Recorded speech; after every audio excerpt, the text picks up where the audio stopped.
This is the Aftermarket Radio Network.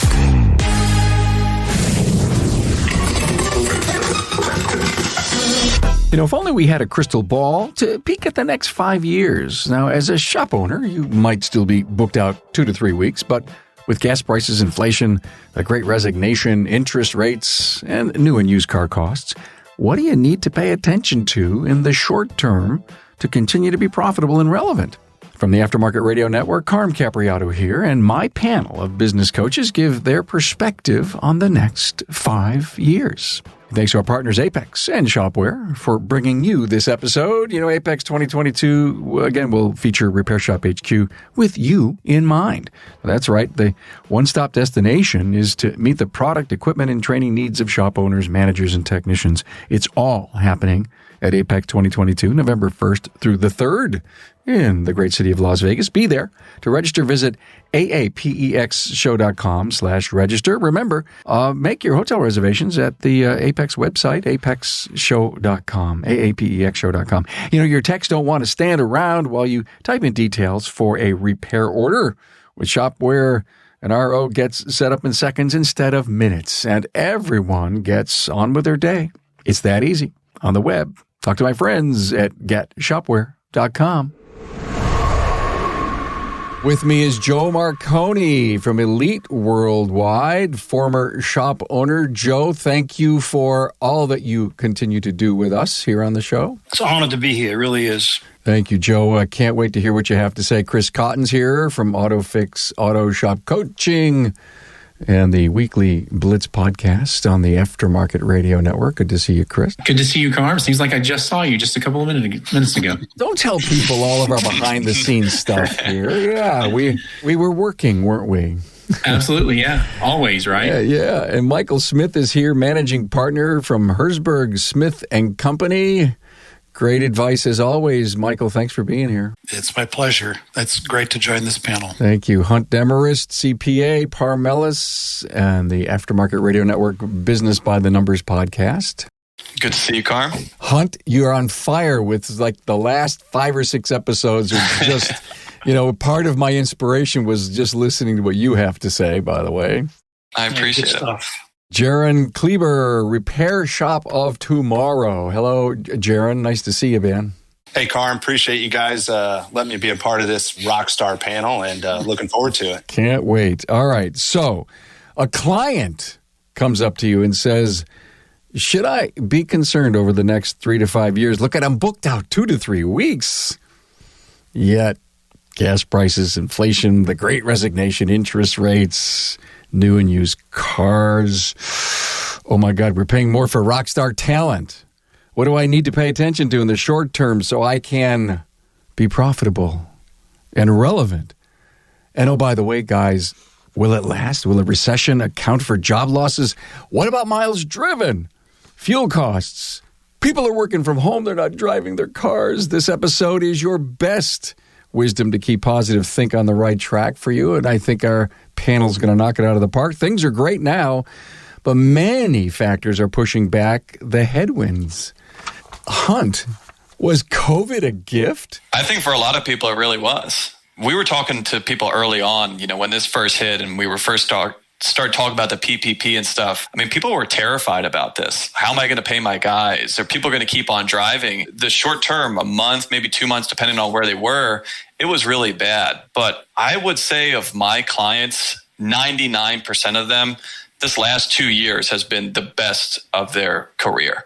Even if the sales were kind of maintained on it, they got a huge influx of cash with the PPP or other credits that are out there. They got some cheap loans on this. I mean, I had more people completely get out of debt than ever in the past. I had more people that came into this business underfunded and never had capital that actually have a savings account now, that have that rainy day fund. But there's also a lot of people that have survived off of this where if there wasn't a PPP, if there wasn't the EIDL, they might not have made it through there. And I think a lot of people are forgetting that a little bit too early. So it's smoke and mirrors at this current moment that we have to tell our clients, okay, you got a gift from the heavens somehow. Too bad everything that happened with COVID happened, but we cannot rest back on the fact that that this train is probably going to slow down one day. And I think that's what we are here to talk about. And so please, gentlemen, comment on each other. You don't have to wait on me. But I think this is the forward think of this topic, of this podcast here. First of all, I also think this is like a 6-hour podcast topic, and we'll do the best we can with it, right? So, Hunt, do you think we're going to see, outside of everything else, like a decline and, for lack of better terms, like a default on people being like, okay, I have to pay the idle loan back now. I've misused it, and it's easier for me to close than try to pay it back?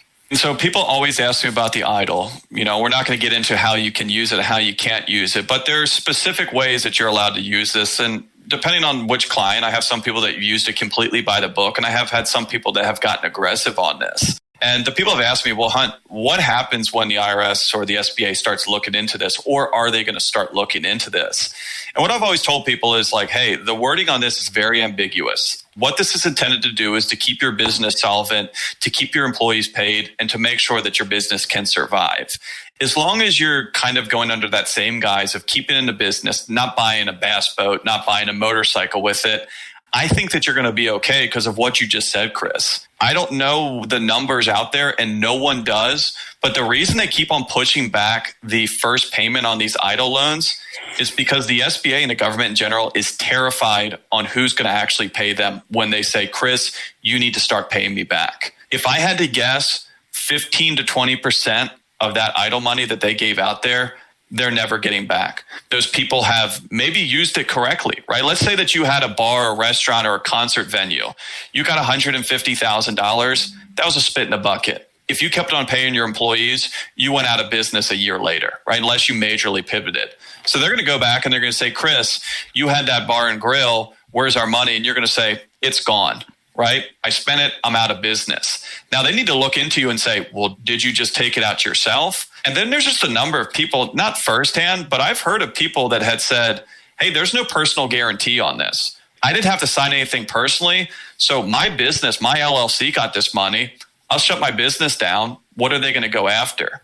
Now, this is the government, right? And so, yeah, you didn't sign a personal guarantee, but they create the rules. So I think that there is going to be people that get into trouble for this, but I believe you're going to really have to have done something pretty egregious before they can actually, get charges or get restitution from this. Joe, I want to go to you. We have an opportunity right now where pricing is going smartly, if you will, inside of our industry, with labor rates getting properly applied and us finding better and smarter ways to hire better people, pay, retention, benefits, all that. We've got to invest in our people, Joe, and I think that's going to sustain us. Is that one of the secrets to getting through this? Right on target, Carm. One of our greatest strengths has always been the people we have employed. And, years back, if you think about it, the shop owner that typically he was at the top of the pyramid. And in terms of everything, the decisions, marketing, directing the people, the workflow, he or she was directly involved with that. But if the company, your company, if you're going to grow in the future, you got to think in terms of and realize that you can only bring the company so far. Your talents, your strengths are only going to bring the company here. And while you can get away with that 10, 15, 20, 25 years ago in a small shop environment, the way things are today, you can't. You need to rely on the talents, the strengths of people around you. You need to assemble around you, your employees in particular, great strengths, great talents, and you need to feed off that. And you have to help guide them. You have to do all you can to find out exactly what matters to them too.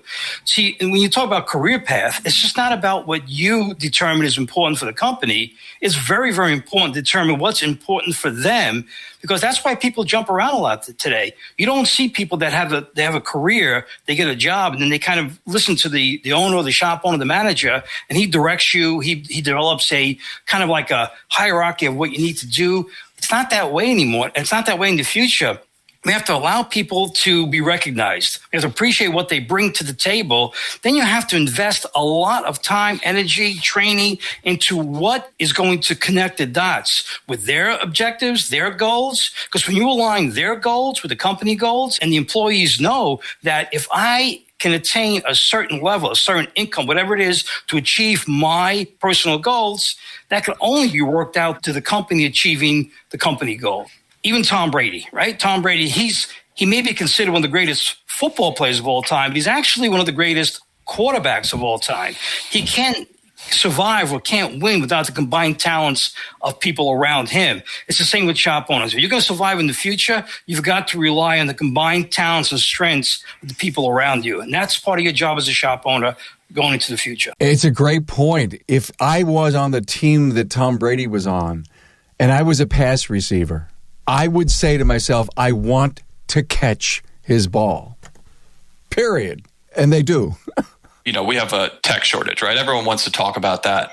How many people do you see that are so focused on finding that next technician and are ignoring the people in their shop? You know, and I've always told people that of like, hey, if you get a new person, but you lose an existing one, you're no better off. You know, Hunt, you are right on target there. And first of all, I've been around a while, as you can see from this gray hair, and we've had a technician shortage for a long time. Whether we can blame everybody or blame who, doesn't matter. By the way, there's not going to be any knight in shining armor that's going to come and solve this problem for us. We got to solve it in the industry. But to your point, Hunt, you're right on target. We worry so much about the next employee coming to our doorstep. Let's take care of the people we have right now, because they're being recruited by, let's face it, everybody. So, Hunt, to your point, it's an excellent point. We've got to invest in the people we have right now, because it's our investments going to drive our businesses and our business model into the next 10, 15, 20 years. What I heard from you say is people have to be working in their business in order to survive what's coming next and what they're getting through. So that means that they can't be fat, happy, and lazy right now and on their cruises, and shop owners haven't been in their shops for the last 2, 3, 4, 5 months, 8 months, a year. Yep. And okay, I just want to make sure that that's kind of what I got out of that. Well, so, you're right about that. I listened to your podcast earlier about, you mentioned that. And that's a great point. We tend to get complacent in business. And I was in business for 41 years. I've seen many highs and lows, many bad times, many good times too. And this will all work itself out. The strong will always find a way. The weak will always, let's face it, they won't find a way. So what we're talking about here, the good shops, the great shops, they take some of this information today, they will make it. They really will make it. But Chris, to your point, I agree 100%. Don't get fat and happy to a point where you're taking, like you said on your podcast, multiple vacations. You're on your boat. Yeah, you got to pay attention. It's your business. You signed the dotted line, right? You signed the dotted line. It's your business. Take care of it. But you can't take care of it until you take care of the people around you. Because like Zig Ziglar said, you can get everything out of life you want if you help other people get what they want out of life. Right? Man, were they smart back then, huh? Oh, yeah. Michael, we have to pay attention to what the hell's coming out of Detroit. You know, it's all about customer, and people and hiring. But again, I think this multi-pronged role of the leader of your business has to constantly look at technology, too. I love this conversation. There's all kinds of angles that we're looking at. The owner who wants to sell his business into the investment community, not necessarily to his lead employee or his team, his or her. The investment community understands the power of people. They will pay more for a business that the owner is not dialed out of, but not having to work in the business every day.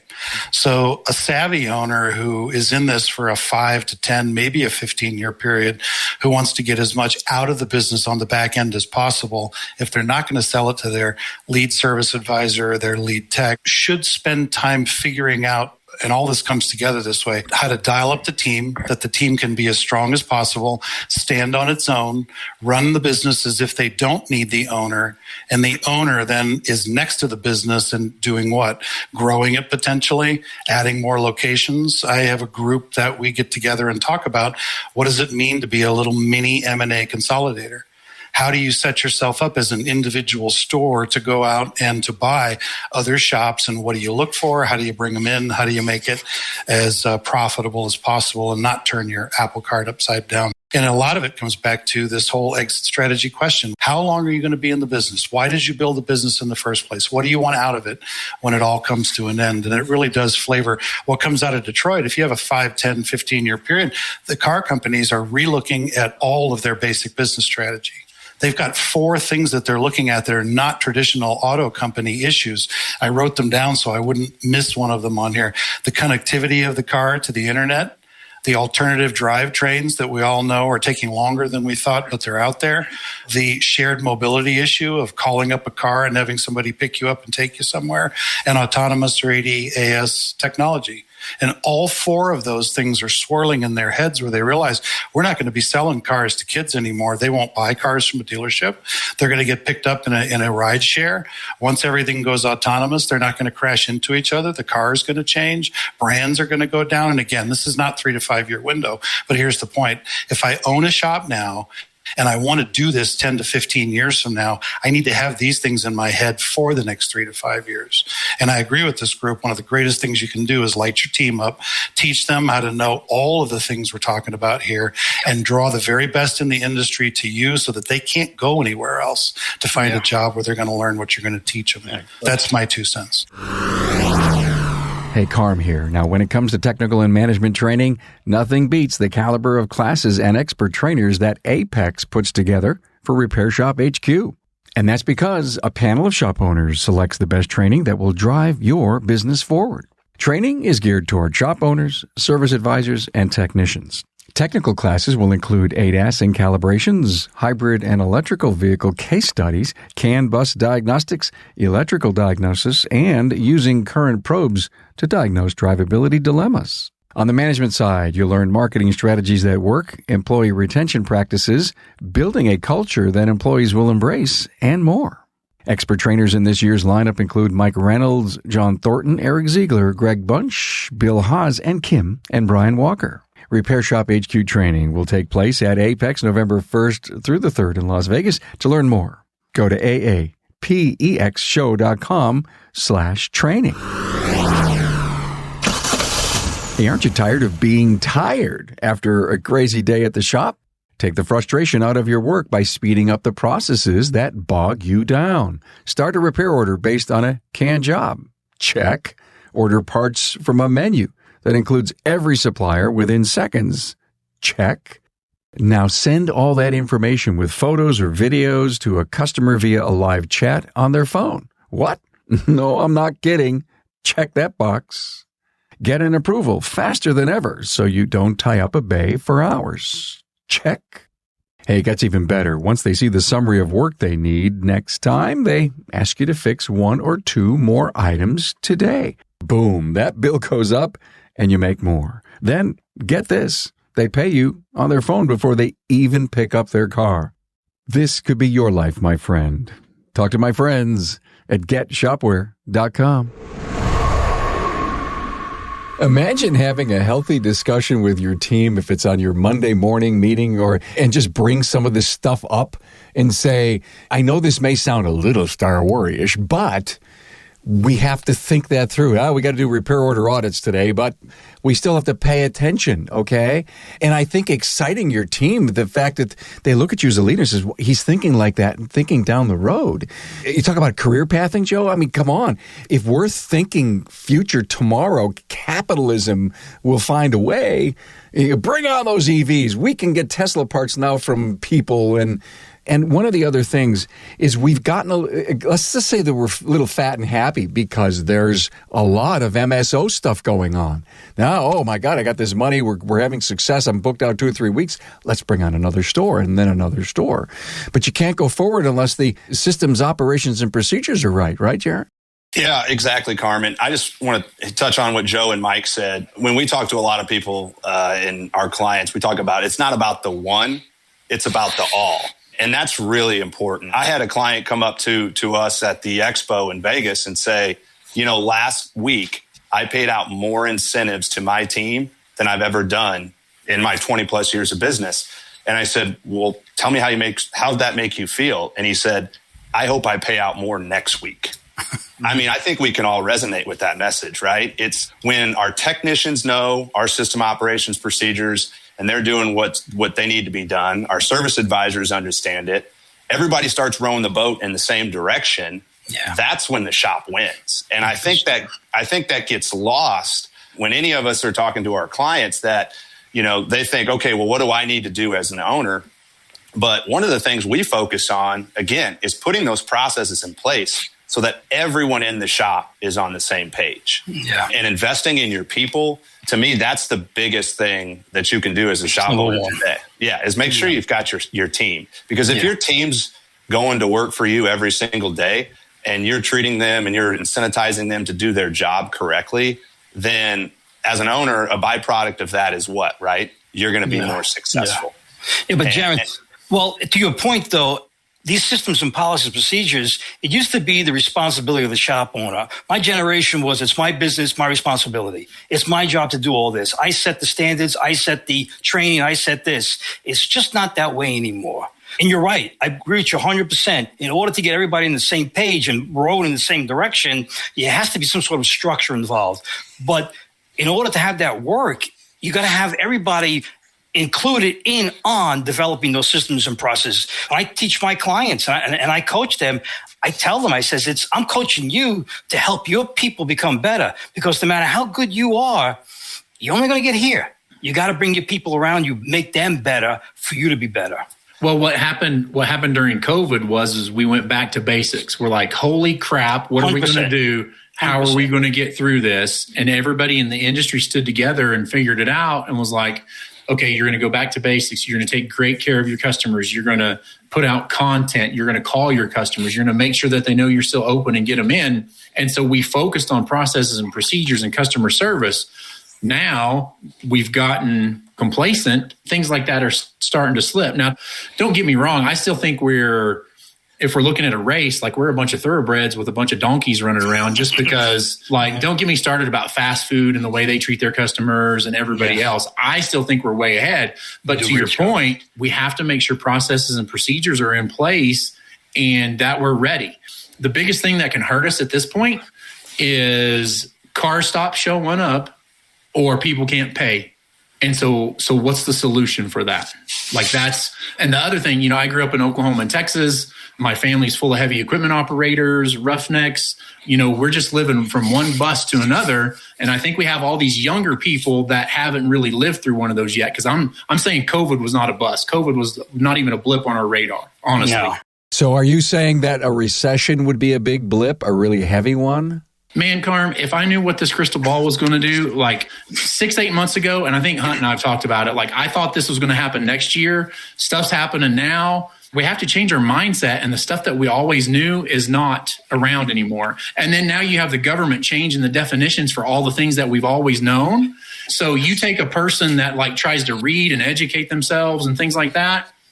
How can you even do that if they're telling you we're not in a recession because jobs are here? To me, and somebody can maybe correct me, somebody smarter than me, maybe Hunt, the jobs report will always look better because we always have people looking for jobs. So they're just going to go from one job to another. And as long as it's all witchery and voodoo at this point, right? So I think the COVID comment that Hunt started with and some of the notes that, we shared recording here, COVID gave, in my opinion, a lot of our shop owners a false sense of success. And I say that with all due respect, right? I ask the question a lot of times, do you feel like your shop's plateaued? And I get, people look at me like I have two heads because car counts through the roof, everything's great.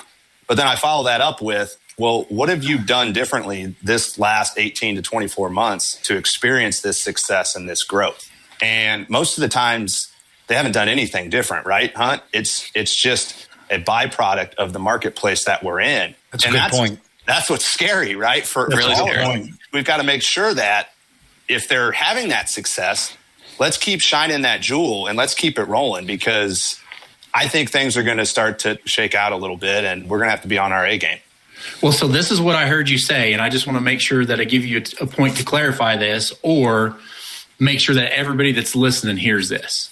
On a scale of 1 to 10, we had shop operators that were a 5, maybe a 6. COVID made them 10s and they think they're 10s, but they did nothing in the last 2 years to make sure that they were 10s. So when the rug gets jerked out from under them, they're going to be a 6 or a 4 because they haven't bothered to do anything in the last 2 years and they're not ready. And holy smokes, it's going to be a rude awakening for you people that are in that situation. Well, let me build on what you said, Chris. There's a trend that we haven't talked about on this, and it's been beaten to death, is the baby boomers getting out of this industry. And that hasn't gone away. these guys are still getting older. And idle loans, gave them another respite to have a little money in the bank, and I'll see what happens later, and maybe I stay a little longer. The older these folks get, they're going to get out. And what it means is there's going to be a lot of turmoil and an awful lot of turnover. And people, if they were happy techs and service advisors working for those folks, they're going to now potentially be in the market looking for something to do. If those guys lock their doors, then their customers come up for grabs. And, the private equity world looks at baby boomer owned businesses across all industries and believes that 80 to 85% of them are not worth making a private equity investment in because they've been run like a cash machine. They haven't been run like a value-based business. So what it means is if 2/3 of the owners in this industry now estimated are baby boomers and 80% of them don't have a business worth selling, over half the industry is going to sort of curl up and blow away in the wind and come up for grabs. And there's opportunity out there, guys. And this is another message that I keep talking to my clients about. You can sit here and ride your current success and stay the way you are, but you really need to look at, if you have any inkling at all to jump into the fray and grow. I say to everybody, if the lower half of the industry blows away in the wind, the old average business will now be the worst run business in this industry. Bar is going to keep getting raised in a way, running business as a business, not running a shop as a shop, but a business as a business like it's never been raised before. And to me, all of our owners have to be out on the front end of that, teaching their people that too, so that we're passing that down to the next generation. And that's what you use to keep the rock stars on your team. I think there's a great comparison to that, right? Like, look at what's happened to all the family farms in America. All the family farmers, for whatever reason, didn't try to make it work. They stayed stuck in their old ways, whatever, and they got gobbled up by these bigger, I'm not going to say better operators. They just were able to find making money. But I really see that, that's kind of what's happening now. Like, this is like you have, and if you don't think there are people out there with just hundreds of millions of dollars that are just gobbling up independent repair shops, there are dealers in your cities that don't want to be seen. They want this extra arm. So you've got cities now where the Acura, Honda, whatever dealer, they're going out and buying independent repair shops, and they're just leaving them the same and making sure that they are labeled independent repair shops, but they are not owned that way anymore. There's a couple of aspects on this. I mean, the first one is like what Jaron was saying, of no one's doing anything differently, but they're making more money, right? So it's, what's the saying? The definition of insanity is doing the same thing twice or doing the same thing over and over and expecting different results. This is kind of the inverse of that. You're doing exactly the same thing and you're getting different results out of it. So is it actually what you're doing, or is it outside forces? Also, what I feel like is when COVID hit and everyone got scared, everyone was very focused on their business, trying to drive stuff. And then things got better and people kind of went back to what they were doing, forgot how scary it was it didn't have cash, right? And said, okay, everything's fine. This is over with. And what that is just kind of a reactionary mentality of like, hey, something happened, something goes bad, so I need to change it. Versus it's like, hey, we need to be looking forward. Hey, how do we position ourselves so that when something does happen, we're already the ones there? Like what Mike was saying, I mean, where this industry is going is going to be a consolidation, right? That's why private equity is in this industry or trying to get into this industry. It's one of the most fragmented, it's probably the most fragmented trade out there because there isn't really the large national, regional players to the level that there is in other trades. Now, how they're going to try to get there is going to be a little bit tricky, but with the new technology that's coming out, there's going to be older shops that are left in the dust, right? They're going to be aging. They're going to say, hey, either I put a lot of money in training, tooling to be able to do these newer vehicles, or we can't work on anything newer than 2015. And you can get away with that for a little bit, but eventually they're going to go away. And what ends up going to happen is instead of having 100,000 shops, there's now going to be 40,000 shops. Now, the good thing is the people that are forward thinking and are doing the right things are going to come out on the other side, and maybe we're no longer talking about a tech shortage, right? Maybe we're not talking about a labor shortage because there's less shops out there. But, to be able to get through that is not going to be the easiest thing for anyone, business or employee-wise. Think of your client base and how many clients you have. And please don't answer this because it's very personal, but I want to know if your client base has grown. And the reason that I want to know that, or I'm curious about it, is with this prosperity, quote, quote, quote, prosperity going on, Do clients still think they need some help and guidance from a quality coach? I think the good shop operators ask for help. So the biggest part of growth for me in the last 18 months has been people from outside the industry that saw it for what it was and saw it for the cash cow that it was. And we were pandemic proof and everything else like that. And they're like, holy smokes, I have this money that I got $1 million in idle money for my business. And I can go out and start buying up auto repair shops. And I don't know that business at all. So how do I get into that business and learn it with no background in it? And so those people reached out. And so 25% of my business now is people that have never been in the industry before. Yeah, sought out help. I'm seeing the same thing. And I can go back to when I started, where it was typical was a mechanic, technician, turned shop owner. That's what it was. You were a great tech, became a shop owner. It's not that way anymore. We're seeing more and more people that want to become clients, want to become coached, that really come from different industries. They want to be coached. They bring a different dimension of how they think. They don't think as a technician, which is, I don't want to judge that. In some ways, it's actually better not to think as a technician. They think as a business person. So, to Chris's point, yeah, we're seeing people now that really want help that are not from the industry, but understand that this has to be a business and run like a business. Well, and you could also be said that now we're getting into second and third generation shops where grandma and grandpa did pretty good. Like they weren't, they were able to take the kids on decent vacations, had a good upbringing, and they were able to cash their paychecks. Yeah. But now you have people that have left the area and they come back and they're like, hey, grandma and grandpa had something pretty cool here. How do I take it to the next level? Right. And they weren't necessarily technicians. They were just from maybe people. Not even exactly. Close. Yeah, we've seen that too. Yeah. Carm, I'll answer your question. I have had great growth, and it's been in the top end shops that have been saying, I want to jump into this changing fray. I don't want to play the way it used to be played. And we did ride out COVID, do have a bunch of money in the bank, and I want to be on the edge of what it turns into. And so there are people that that are touching me out there that are come from outside the industry, but a lot of this is folks that are in the industry saying, no, I want to take my game up a notch and let's go do this thing. Yeah. So, yeah. With Chris, Mike, and Joe, same thing with what we're seeing in a coaching world. It's you kind of got to raise your hand a little bit, right? And say, I think I need a little bit of help, but you have to be open to that help.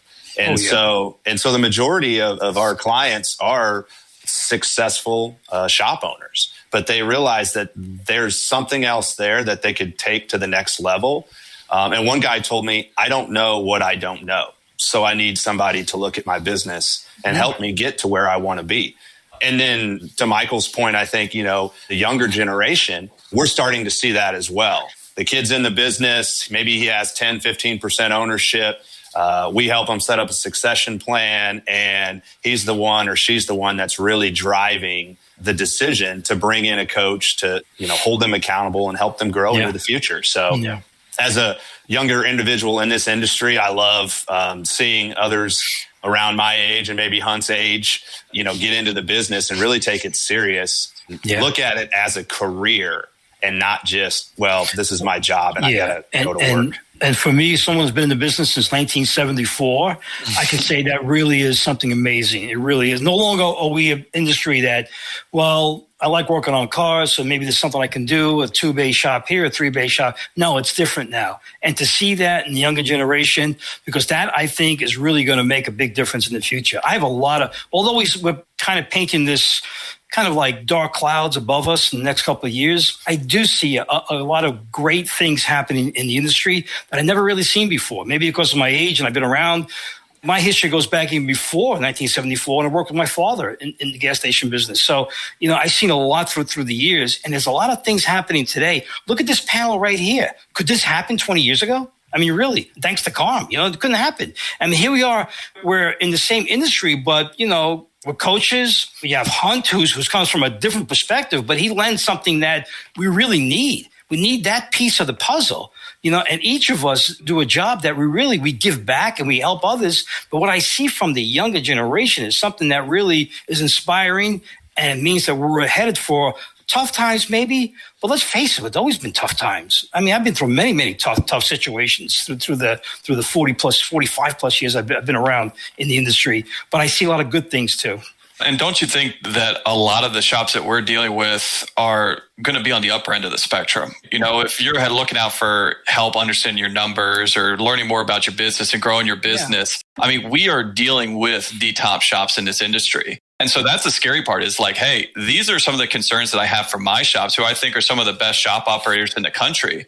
Imagine the people out there that don't need help, right? They don't need a coach. They don't need to understand their numbers. Those are the ones that this is really going to be scary. Now, they're probably not even listening to this podcast right now, so I'm speaking to the air on it. But, hey, these are the people that have said, you know what?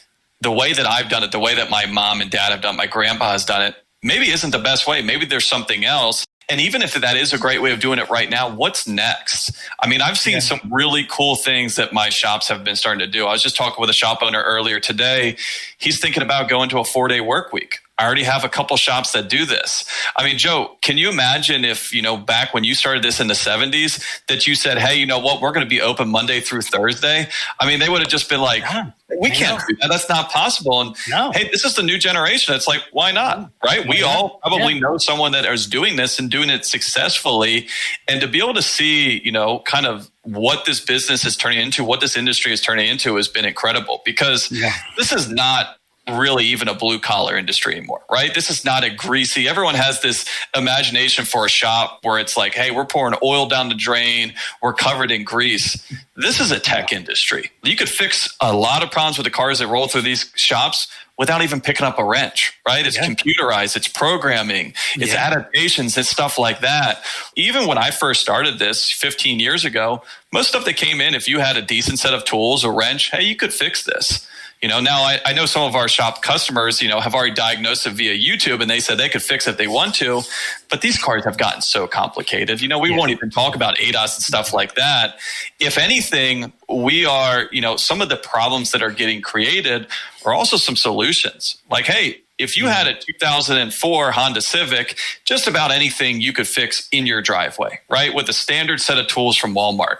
Try and do that for a 2022. It's just not possible. You can get to a certain level, but you're done. You need to take it to a professional. So there is aspects of this which I think are very encouraging and really going to be some cool things coming out of it. Well, can I just real quick build on what Hunt said? I came from outside the industry about 6-7 years ago. I had 40 industry verticals that I'd served in over time. And I say to everybody in this industry, with the exception of practicing medicine on a human, the most complicated business that I know is this independent auto service business. Any car drives in your lot, you're supposed to be able to fix it and get it out of there efficiently with a happy customer. This is complicated. The logistics, how you guys run this business. I have huge respect for the folks that are here. And that's really a message for the people who are perhaps complacent, maybe trying to do it the same old way. All the stuff we're talking about, the trends of where we're going, it's going to get harder, not easier. Hunt says, we're probably broadcasting to the people that don't need this. Everyone needs this, but you know what I mean, Carl. Well, I need to make a comment, because when I go out to conferences, people come up to me, and it's too often, and it motivates me. It's like it's gasoline for my fire. And they say, you saved our business, you saved our life, you saved our marriage. And I says, wow. Did I send you a bill for that? What's going on? No, because we were struggling. We found out from a friend. We started to listen, and they're heading each other in the car on their commute, saying we should do this, listen to these guys. So the point is that if you're listening and you're a top shop operator and you get this and you're here to pick up one new interesting idea or to get confirmation or affirmation that you're in the right pew in the right church, send this to somebody that you know. Everyone's in networking groups. Golly, when I go to our local networking group, I'm always sharing, did you see this? Listen to this podcast. There's a great idea here. And so there's a lot of content out there, but you have to partake of it. And if you commit to learning it, then boom, I think it's going to help. I got to rush into an idea, Hunt, and I know that you all have some comments, but cash, okay? Cash is king. And I may have heard that from you, Hunt, at one point in time in my life. But if COVID made cash easy to have, are we going to be disciplined enough to understand it's important to keep and manage? I don't think so. One of the things that I always talk about is profit is a direct representation on how well that you can run your business, right? There's plenty of coaches. There's plenty of different people that can coach you on how to make your business more profitable. Cash is a trickier thing because cash is now bringing yourself, your personal spending habits into play. And so I have a ton of clients that make a lot of money and they have no cash because if they make $800,000 a year, they'll spend $900,000. Cash is really more of a reflection on what your personal spending habits and your personal kind of morals are and what you need to look like. Now, the thing about cash, though, is cash, we're talking about recession, we're talking about downturn, we're talking about investing in the future and investing in your people. Profit can go away in an instant. Cash is what's going to be able to get you through the door and be able to make you sleep at night, and that's the big thing that I try to preach to people. But that's also very hard to coach someone on, hey, how do you preserve more cash? Because, hey, maybe you can't afford that boat. Maybe now is not the right time to try and invest this because you're going to put yourself into a very vulnerable spot. And just like we've seen in recessions time and time again, the people that get hit are the ones left holding the bag when things slow down. The builders that say, hey, we're going to build these houses as fast as we can and sell them. And all of a sudden the recession hits and they have 50 houses that they built and they can't sell. They didn't lose because profit went away. They put all of their cash into these houses that are now no longer turning. And that's the scary part, that it's like, yeah, expansion, growth, reinvesting, doing other things takes risks and a lot of times takes cash, but you can't jeopardize what you have now because most of the people that we're talking to, this is not one line of business. This is your only line of business. This is the only thing supporting your family and all of your team's family as well. It's a good point. And on the same thing, I mentioned credit earlier, but now one of the things, car can't goes down or people can't pay for their repairs, right? I don't understand it. Again, I need somebody smarter than me to explain it to me. I can go on Amazon and click a button and order a 4-pack of underwear. And what pops up? Hey, would you like to pay for your 4-pack of underwear in 4 easy payments? Well, sure. What are these people teaching all of these other people? And I read something this morning. JP Morgan came out and said that there was $41 billion in credit ran up last month. Not any other. That was just credit card debt to the American people last month. At some point, they're going to stop raising the rates and everything else. And that's got me freaked out. I don't know. You're exactly right. Yeah. Chris, are you saying those companies like Affirm or Klarna or whatever it's called, is that a concern for you? As far as, being able to make those payments, do you see that as a detriment or? Well, I think they already can't make those payments. Like, I think 85%. That's the scary part. Yeah. I think 85% of America is past paycheck to paycheck right now. And we're just one thing from shutting the whole thing down. Instead of finding ways to make people more fiscally responsible, we've just found ways for them to screw up more and make it easier to get more funny money like the government does and prints out, but I'm not going there. But it's just, at some point, we're going to hit the brick wall and people are not going to be able, they're not going to be able to eat. They're not going to be able to get the cars repaired. And they're going to have to make some super huge choices. I wrote down these 4 words and it's a question. Will it slow down? And if it does, and there's indications that it will, then what do we need to tell our clients? I mean, let's spend the next 15 minutes on maybe some levers that we need to pull, things that we have to pay attention to survive whatever is going to be thrown at us. This is something that we saw for a very short time for a lot of people during the pandemic is if car count pulls back and the demand is anything other than they just don't know about you, right? You can advertise all you want, but people are not driving. People are literally not allowed to leave their house, or they don't even have any money to fix their cars. I don't care what kind of direct marketing you're doing. I don't care what kind of Google SEO that you're doing. That's right. How can you coach someone that's you looking at it? We've all seen the shops where you're like, you're pricing stuff correctly. You have a great culture. You have a great reputation. You have the world's best website. You're doing 80 cars a month. You need to be doing 120. That's what this shop needs to survive. What do you say to a shop owner that, is in that situation? How do you get around that? How do you try to minimize that? I mean, if people aren't buying, they're just not buying. But we're talking, here's the component, several people in the industry weren't in our industry in 2008, 10, 12. So they don't know what that was like. If you don't have cash reserves, 4 to 6 months to stay open and try to weather the storm, if you don't have creative alternative ways for financing, the only thing you can do at that point is cut expenses and, maybe you, instead of having 3 service advisors, and again, we get lazy, we get complacent. I want to go to the lake. So now I have 4 service advisors and a scheduler when I really only need 2 or 3. Yeah. And so I think, I don't want to get into this too much, but I also think that that's part of the technician thing is some shops probably have 1 to 2 more technicians than they actually need. And if they worked better at getting productivity up and some other stuff, they could let those people back into the pool and there would be more people out there. I love that idea. It's like the toilet paper during COVID, right? It's like, hey, we really run out of toilet paper, or is Carm back there with, 3,000 rolls of toilet paper for the next 30 years? Yeah. Hunt, I think to your question, it matters what you do in good times is going to help support the tough times. Yeah. So, and I think that, like Chris mentioned, the recession of 08, 09, there are many shops that, if they weren't financially strong before that, they really had a tough time. But I remember the recessions of the 80s, 90s, and every time there's a dip in the economy, because to your point, Hunt, when people aren't driving, what can you do? No amount of smart marketing was going to bring people to you if they're not driving. But it matters what you do in great times. I think that's the theme right here. Chris mentioned it a couple of times. Don't get fat and lazy right now. Do the right things in the good times, because there'll always be ups and downs, ebbs and flows of business. And the stronger you are in good times, that will help you carry it through the tough times, because there'll always be tough times. But, you're right. If this business isn't out there, people aren't driving. If Chris says really what happens, then no matter what you do, if people don't have the money to spend on anything, they're not coming to you. They're really not coming to you, but we'll survive. I don't want to paint this image of what's coming down the road, because what's coming down the road is nothing new. It's been before. It's kind of the same economic situation that's always happened. But again, build your business really strong in the good times. That will help you float the tough times. I agree, Joe.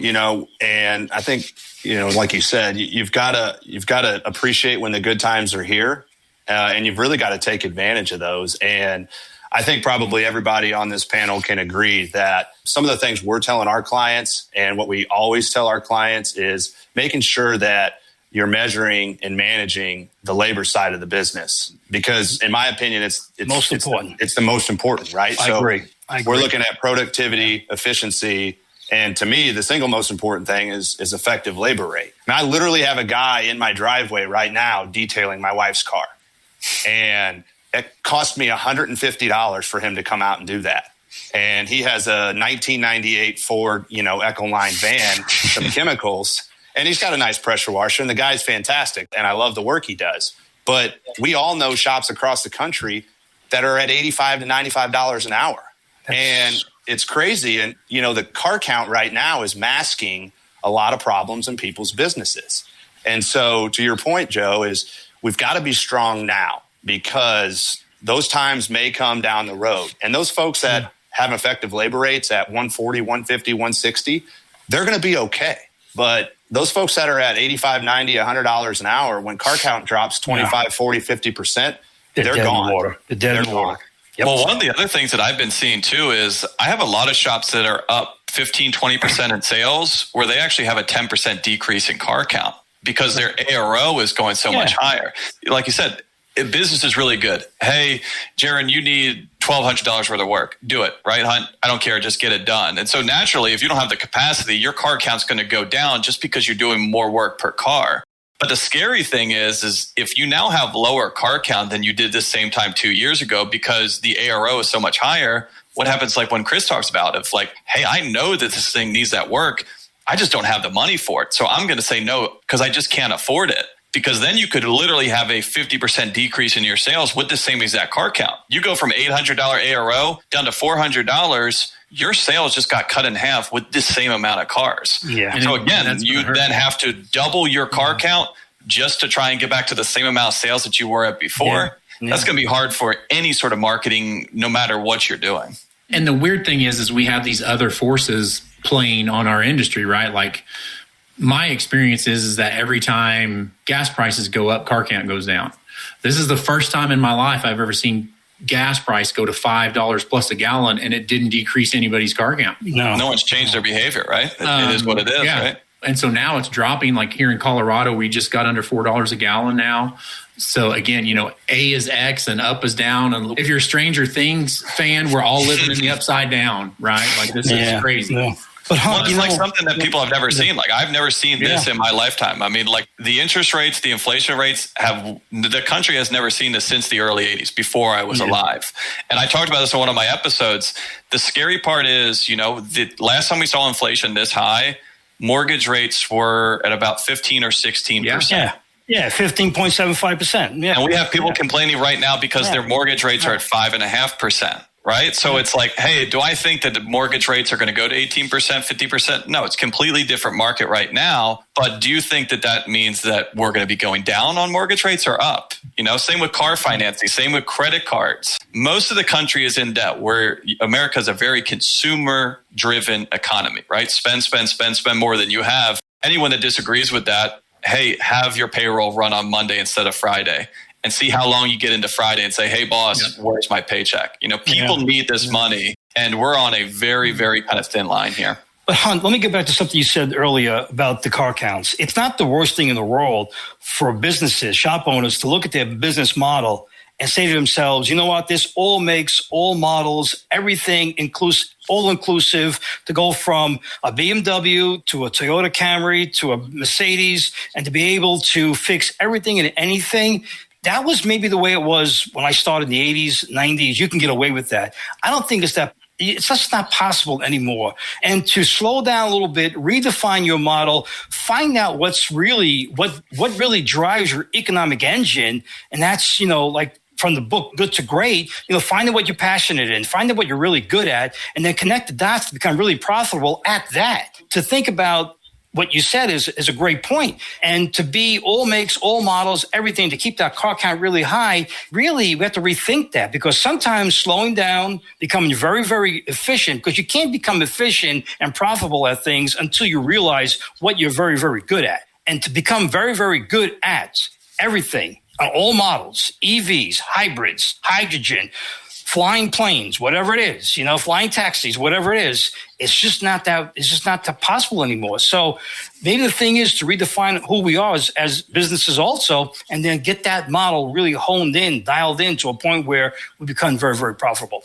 Yeah, but you're exactly right. The entire world, the entire economy is going to specialization. Like, look at all the people on this, right? I have an accounting firm, and 99.9% of our businesses are auto repair shops, because that's what we know, that's what we understand. Yeah. Look at doctors. Like, their general practitioner is gone. Everyone is specializing. Lawyers, you name it, everything in this world is getting more and more hyper-focused because things are getting more complicated, and you can provide a different level of service. And we're already starting to see that in, the shop owners world right now.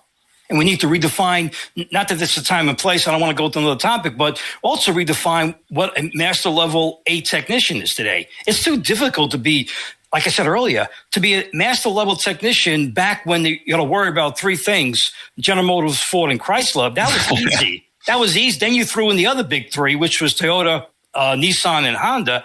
Those big threes and the big six, you can do it. But today, I don't know if you can. So maybe the undercar guy who's a very proficient, he knows wheel alignment, steering angle sensors, ADAS, maybe that's a specialty of its own, and that's a master level. Then an EV master level. So, and to your point also, pediatricians, internists, radiologists, they're all considered doctors, but they all specialize in one particular area of medicine, right? There's a lot of things happening here, and maybe it's time to just look at ourselves internally and say, maybe a different model is not the worst thing in the world. Maybe slowing up is not the worst thing in the world.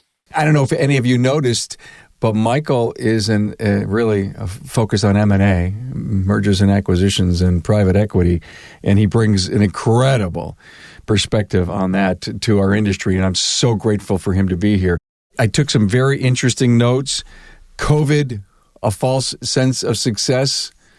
The big get out is coming. That came from Michael. 2/3 are boomers. It's a scary thought. I took down this: investment in training people and equipment, SOPs. Top shops, the great operators are going to make it. So please send this to someone else, because there's enough business for everyone out there. Don't overspend. Another great piece of advice. And to think about specialization. That came from you, Joe. and start to grow a value-based business. Michael, I think you brought that on with us. This was so interesting, so good. Yes, you're right. We could go on for a couple of hours, but I think when we look at the concise discussion that you all had, I think we hopefully are going to get people to pay attention that this isn't going to continue like it is. And I think we need to run a much bigger and better business, pay attention to our people, increase your labor rate. But that's been the song that we've been singing here on the podcasts for a long time. So thank you so much, Joe Marconi, Elite Worldwide coach, former shop owner, and please go to AutoShopOwner.com. It is an incredible site. Just please go and join that and get all kinds of great content. Now, Joe, I think you write a blog there almost every day. Every day. If you love the things that Joe had to say, go to AutoShopOwner.com. Chris Cotton, AutoFix, Auto Shop Coaching, and the Weekly Blitz podcast from Chris. Michael Smith, Managing Partner, Herzberg, Smith & Company. Michael, too bad we lost you at the end. And Hunt Demarest, CPA, Paar, Mellis. Yes, you do look a lot younger than you are, really. looks like he's in high school. I know.